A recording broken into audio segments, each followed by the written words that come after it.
Assalamualaikum warahmatullahi wabarakatuh. Kembali berjumpa lagi sahabat-sahabat pemirsa The Ambiar yang berbahagia. Ada kisah menarik dari seorang ulama besar.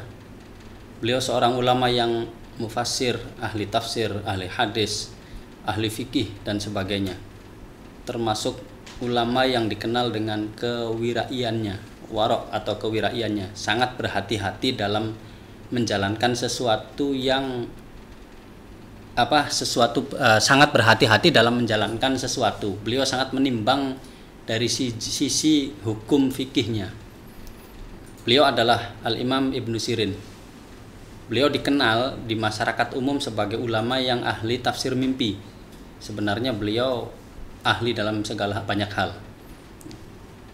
Kisah menarik beliau, saya tidak akan bicara tentang kehebatan beliau dalam menafsirkan mimpi, itu ada bagiannya, tapi saya akan menyampaikan salah satu kisah inspiratif beliau.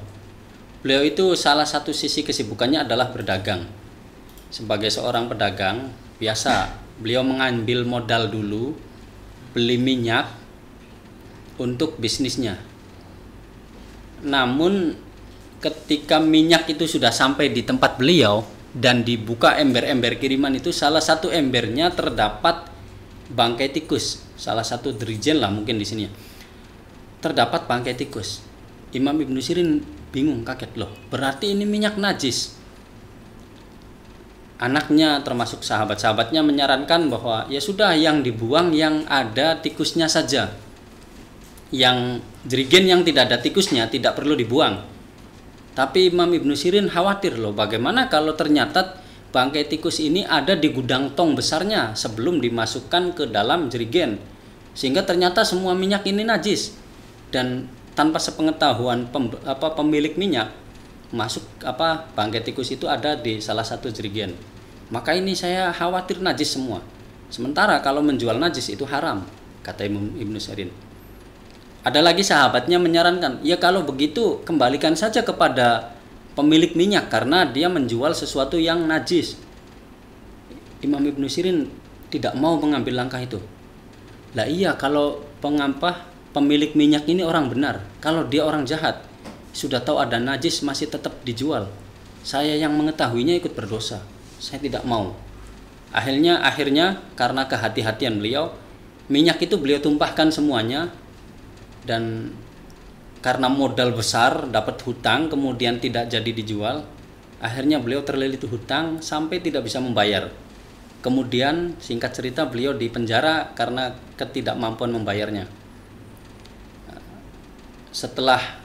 Singkat ceritanya lagi, setelah bebas dari penjara, beliau kemudian bercerita, tahukah kalian semua, wahai santri-santriku mungkin ya kalau bahasa di Indonesia itu, 40 tahun yang lalu saya pernah mencemooh sahabat saya yang mengalami kebangkrutan dengan memanggilnya wahai si bangkrut. Ternyata tanpa sadar kata-kata itu berbalik menghunjam saya 40 tahun kemudian, sampai saya mengalami kebangkrutan dan mengalami nasib lebih parah dari teman saya yang saya lecehkan itu. Saya dipenjara.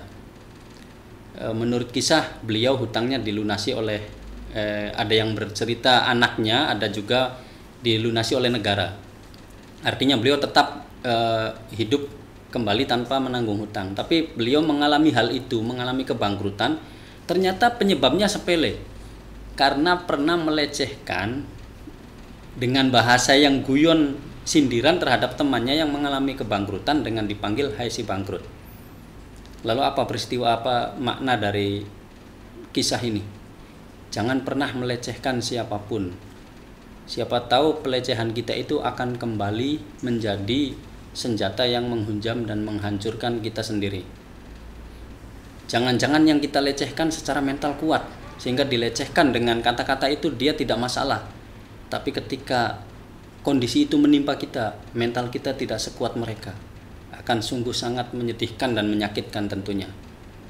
Jangan gampang melecehkan orang. Jaga lisan kita, mulutmu adalah harimaumu. Demikian. Mudah-mudahan bermanfaat.